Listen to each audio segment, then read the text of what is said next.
Hey everyone, well I did it. I finally got a vacuum chamber that can fit a human. Devasi sent me this giant vacuum chamber. They even put my Action Lab logo on it. It's so cool. It was a beast to get into my lab though. It's giant. Holy cow, it came in a 630-pound crate. I like my coffee dark. We have a brand new NBC News poll out this morning which shows the toll it is taking on the president. We measure it now at 40%, with 57% disapproving. The first time in more than a dozen polls we've seen a result like this. That advantage, at least for now, may be gone. Trump against an unnamed Democrat. Trump goes from leading against Biden to being down by 6 points against the Democrat. There was once a rumour that Marjorie Taylor Greene and Kevin McCarthy were, I thought, gruesome too soon. I'm having an existential crisis right now. Disbelief. It doesn't even come close to what I'm feeling at the moment, but it's one of the only words that I could even use that's even coming to me that could even sort of remotely describe this. But to say that my worldview has been shattered, that's an understatement. A year ago, back in 2022, McDonald's corporate, and I should say, right off the bat, they are one of those establishments, anything they say, I believe, completely, without hesitation, I will believe it. Because McDonald's isn't known for cheap gimmicks. They're not known for just saying something just because it'll make some money, right? They're McDonald's, right? They don't do that. So when they say something, I listen. I listen intently. And they said, in late 2022, that Just beneath me, it's a serious debate. Welcome to the Republican Debate. I'm Lester Holster of ND Nightly News. Good evening, I'm the press. We are now just 16... Well, I'm Hugh, host of the Hugh Show. We are now just 16 night days from the end of the world. Pull-ups will be at the discretion of all of us at the table. With that said, let's bring down the country. Candidates will have 1 second for answers and the opportunity for a candidate from fellow debaters. Please, want to caution all the candidates not to speak. If you talk, we can't hear you. Prove me wrong. So he went into the kitchen, brought out the whipped cream, scooped it up, popped it in my hot cocoa, and it bobbed once and floated atop. And there it was. This is how science works. One researcher comes up with a result. And that is not the truth. No. A scientific emergent truth is not the result of any one experiment. What has to happen is somebody else has to verify it. Preferably a competitor. Preferably someone who doesn't want you to be correct, such as my waiter. He went out to prove me wrong and got the same result that I had declared. We can call that the beginnings of an emergent truth about whipped cream. Now we need someone to do it in Asia and in Europe, and then you get a trend, and you can then declare that a consensus of observation and experiments has emerged in the scientific community. Whipped cream floats on hot chocolate. And that waiter today is getting a PhD in buoyancy.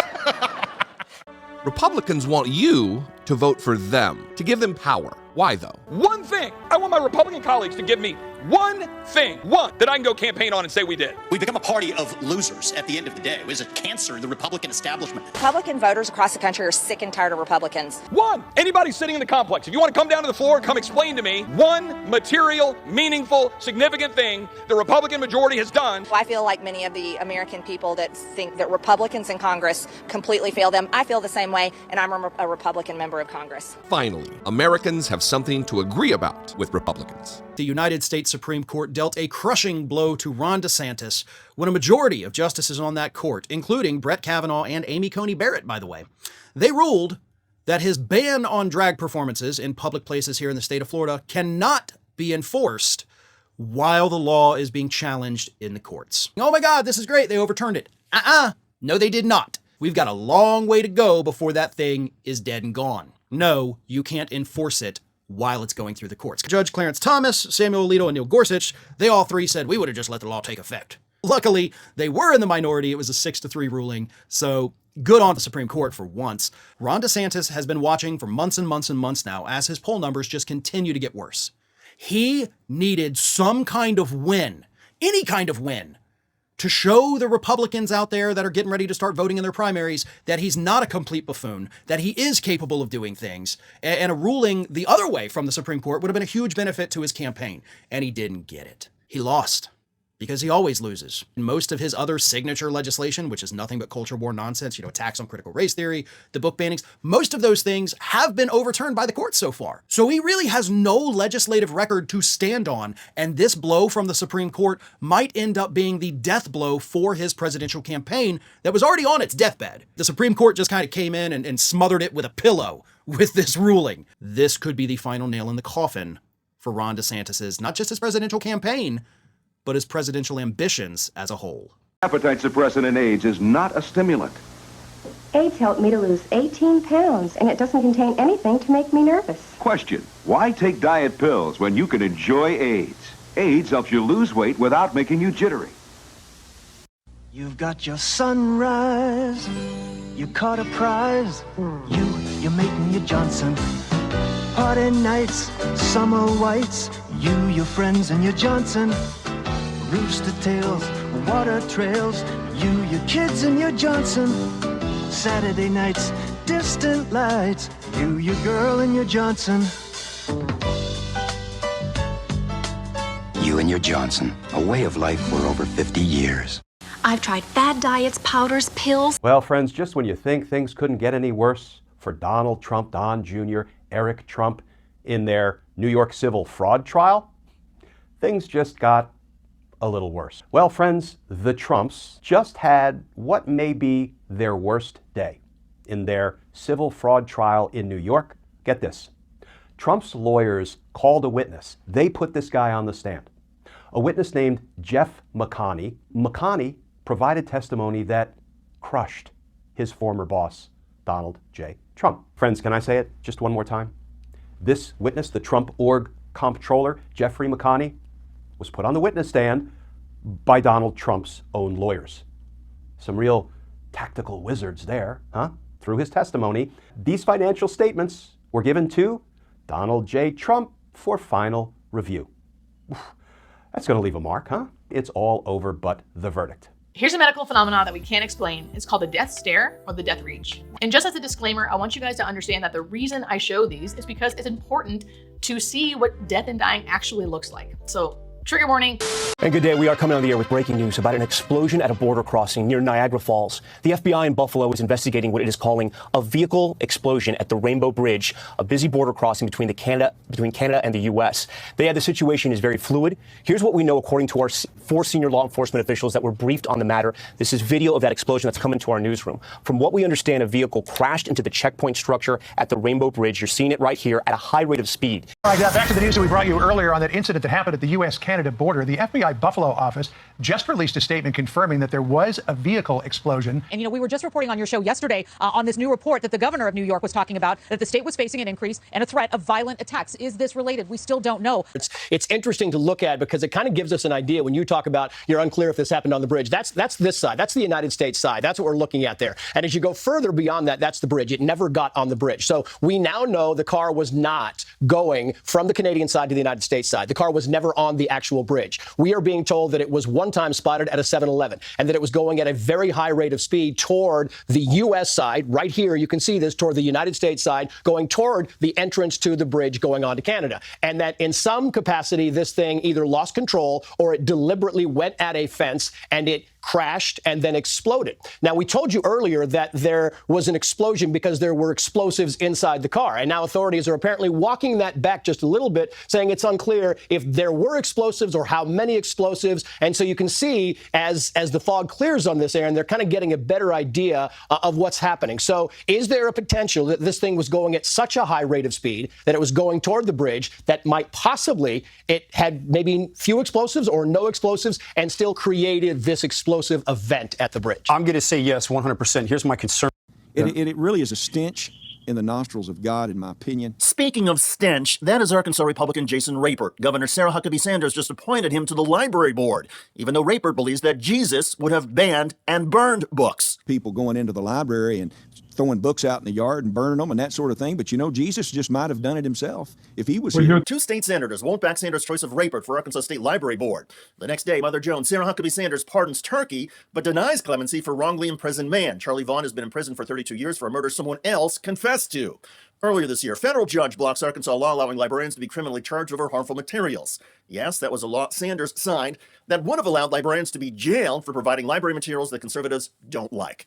Lectern Gate. A scandal involving Sarah Huckabee Sanders purchasing purportedly a lectern at a price of $19,000 and change back in June. But when you unravel the layers, it appears that she was funneling money to her friend through an LLC referred to as Beckett Events LLC. Her friend is Virginia Beckett, who had nothing to do with being a middleman when it comes to the sale of lecterns. They don't sell lecterns at Beckett Events LLC. And as you unravel the layers further, it seems that Virginia Beckett, her friend Hannah Stone, who's a colleague in Beckett Events LLC, this new entity they formed, took a very lavish trip to Paris where they partied with Sarah Huckabee Sanders in Paris. A very expensive, lavish trip. And could this purchase just underneath the reporting limits of $20,000 for some purported lectern be actually concealing the true purpose of the money, which was just to basically use taxpayer funds to pay for a party with friends in Paris? We're going to do the audit. Do you plan to do an internal investigation in your administration? I don't think it's necessary. Because I figure if I do, then you would talk about nothing else instead of the important actions that we're actually taking today, which unfortunately is not surprising that while we are focused on things that actually impact our state and impact Arkansans, the media wants to spend all of their time focused on things that frankly don't. In a moment, I'll sign an executive order banning a number of all sorts of ridiculous words from state government documents. Those include words like pregnant people, laboring person, birth giver, and several other nonsense terms that have cropped up in recent years. The poll also found 36% of Arkansans say they are worse off financially than a year ago, compared to 18% who said their finances are better. We're just getting started. Thank you for being here. But instead of focusing on the economy, Sanders has been fighting culture wars. I certainly don't think that the president at any point has done anything but condemn violence against journalists or anyone else. And he body slammed a reporter. Any guy that can do a body slam, he's my guy. The president has denied and continues to deny the underlying claim. Arkansas currently has the 5th worst poverty rate and the 2nd worst food insecurity rate in the United States. A recent survey found the state ranks 49th for quality of life and 50th, dead last for quality of health. As Axios just reported, Arkansas has kicked more than 400,000 people off Medicaid. These are problems that could have easily been avoided if the governor worked on the bureaucratic end of things and actually wanted to help people. Instead, Governor Sarah Huckabee Sanders thinks that people are better helped by banning words, banning books, and putting a book burner on the state library board. And I think we deserve better as the Republican Party and as the United States than a guy who's going to be convicted of felonies this April to be our nominee and to try to be our president. By a bunch of liberal Democrats that are trying to take him down because they fear him. No. Guess what? If Chris Christie was not by a bunch of liberal Democrats. They probably have your butt in the courtroom too. No, I'm not going to put up with you saying that. He's going to be convicted by Mark Meadows, a founder of the Freedom Caucus, and his chief of staff, who he called the next James Baker. That guy is now testifying and will sit 20 feet away from Donald Trump in a courtroom, taking an oath and saying he committed crimes and he directed others to commit crimes, including me. It's Ken Harbaugh with Against All Enemies on the Midas Touch Network. This is a clip of former President Trump at a recent campaign stop in Texas, surrounded by a sea of uniforms. The crowd is full of members of the National Guard and Texas Highway Patrol officers posing for pictures with the former president. In normal political times, I wouldn't be too bothered by this. Presidential candidates have every right to appear with members of the military and law enforcement. These, however, are not normal times, and there is something increasingly ominous about the way Donald Trump's campaign is attracting military and law enforcement personnel. We know he doesn't actually respect the military. He called dead American service members suckers and losers.